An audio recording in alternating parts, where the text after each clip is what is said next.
Good morning. আশা করি সবাই ভালো আছেন। সবাইকে আমার নতুন ব্লগে স্বাগত। হাঁটতে পারি না কয়েকটা দিন ধরে, তা আজকে ভাবলাম একটু বাড়ির কাছে একটু হাঁটতেই। রাত্রে অনেক ঝড় বৃষ্টি হয়েছে, রৌদ্র উঠে গেছে। মাসি তো আয়া পড়ছে, এখন কি আর চাটা করবো, চা খামো। প্রতিদিন একই কাজ। এই যে রান্না বান্না, ঘুমার থেকে উঠো, রান্না করো, খাও, ঘুমাও, আবার উঠো, উঠে আবার রান্না করো, এই চলছে। 2টা দিন ধরে ইন্ডাকশনের আনতে হইতেছে গ্যাস, মানে যায় অবস্থা। তো যাই হোক, আজকে বুকিং হয়েছে, মানে আজকে গ্যাস আইব। 2 দিন আগে বুকিং করছি। এতদিন তো মানে কল করে বুক হইতো না, রক্ষা গ্যাস মনে আজকে আইব। ইন্ডাকশনে কোনো ক্রম রান্না করে খাইতেছি, কিন্তু আমার ইন্ডাকশনে রান্না করতে ভালো লাগে না, কিছু করার নাই। কি রান্না করতেছি দেখাই। এই যে সাজনা, এখন নতুন একটা সবজি। তবে এইটি আমরা বাড়ির গাছের, কিনা না। এতদিন তো কিনে খাইছি, আর আমরা বাড়ির গাছটা এত লম্বা হয়েছে, ডাল ভাঙ্গা তো কয়েকটা সাজনা মানে পাড়া হয়েছে, আরো অনেক রয়েছে, কিন্তু যেই লম্বা হয়েছে। আর সবচেয়ে বড় কথা, এই গাছের লগে কারেন্টের তারও আছে, তো ডরও লাগে, যে ব্যাপারে একটা টেনশন থাকে। এই যে নিয়ে এসে পাবদা মাছ, এটি রান্না করবো, আর ডাল রান্না করলাম। এখানে সাজনা দিছে আরেকজনে, আর কাঁঠাল। এই যে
এখন স্নান পূজা টুজা সাইড আইলাম, এখন আলতা লইয়া বলছি। এই যে আজকে বৃহস্পতিবার, তো ইচ্ছে হইলো আজকে একটু আলতা পড়তে।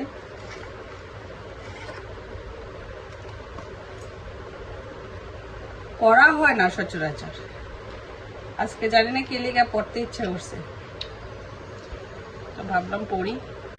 আলতা তো পড়ে লাইছি, তো মাঝে মধ্যে লক্ষ্মী বউয়ের মতো সাজ্জা গুজা থাকুন দরকার।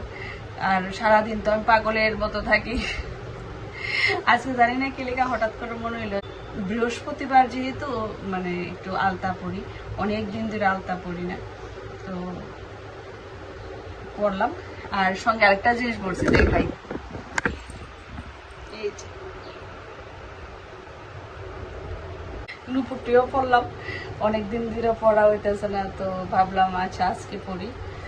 আবার কোন সময় খুলেও রেখে দেবো, কারণ আমি বেশিক্ষণ গয়নাগাটি পরে আমি রাখতে পারি না, আমার অসহ্য লাগে, অশান্তি লাগে। আমি একদম নর্মাল থাকতে ভাল লাগে, আমি এত সাজগোজ মানে গয়নাগাটি আমার পছন্দ না করা।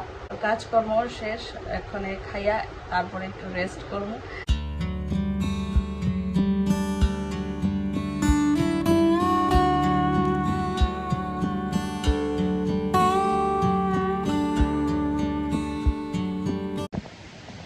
আকাশটা মুহূর্তের মধ্যে অন্ধকার করে লেছে, কি বাতাস, শরীর একদম শীতল হয়ে গেছে গা।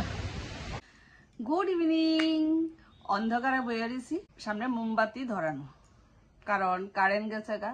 এখন যে গরমের দিন আইতাছে, এখন কারেন্টে যে যন্ত্রণা দিব আর কইয়া লাভ নাই। গরম পড়ছে কি পড়ছে না, বৃষ্টি নাই, তুফান নাই, কারেন্ট বন্ধ। সঞ্চয় করতেছে, কারেন্ট সঞ্চয় করতেছে। কোন দিনের লেগে জানি।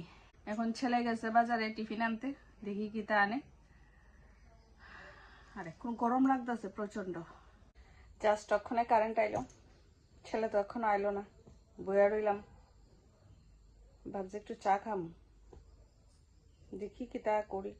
আবার টিফিন কিছু আনলে তো আবার খাইতে হয়, সবার লিগা লুই আইব, হেয়ার লিগা তো আনবো, আমরা লিগাও লুই আই, মানে বাধ্য হইয়া খাওয়ান লাগে, লিগা বইয়ে দিছি। যদি কিছু না আনে চা খাম, চাওই খাইতে ইচ্ছা করতেছে।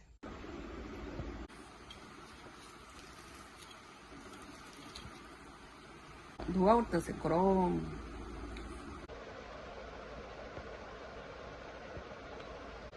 খাইতে তো ভালোই লাগে, কিন্তু ঘটনা হয়েছে কিছু খাইলে আর ভাত খাইতে পারি না। একটু সকালে ভাত খাই, 11টা 12টার দিকে ভাত খাই, আর রাত্রে খাই। মাঝখানে এইসব খাইলে রাত্রে আর ভাত খাইতে পারি না। খাইয়া সেটা রান্না করতে দিব কিছু একটা, তো রান্না করে আগে বললাম। আর এখন তো একটু গরম পড়ছে, এই যে ডালটার একটু জাল দিয়ে রাখি, কারণ সকাল সকাল রান্না করা হয়। আর ভাবছিলাম ডিম তরকারি করুন, কিন্তু ছেলেরা ডিম তরকারি ভালো পায় না। ডিম তো খুবই ভালো পায়, কিন্তু ডিম তরকারি ভালো পায় না। ডিমের ঝোল, ডিম কষা, ডিম পেঁয়াজি এসব কিচ্ছু ভালো পায় না। তো ভাবছি ডাল আছে, ডিম অমলেট করে দিব, ব্যাস হয়ে যাবো।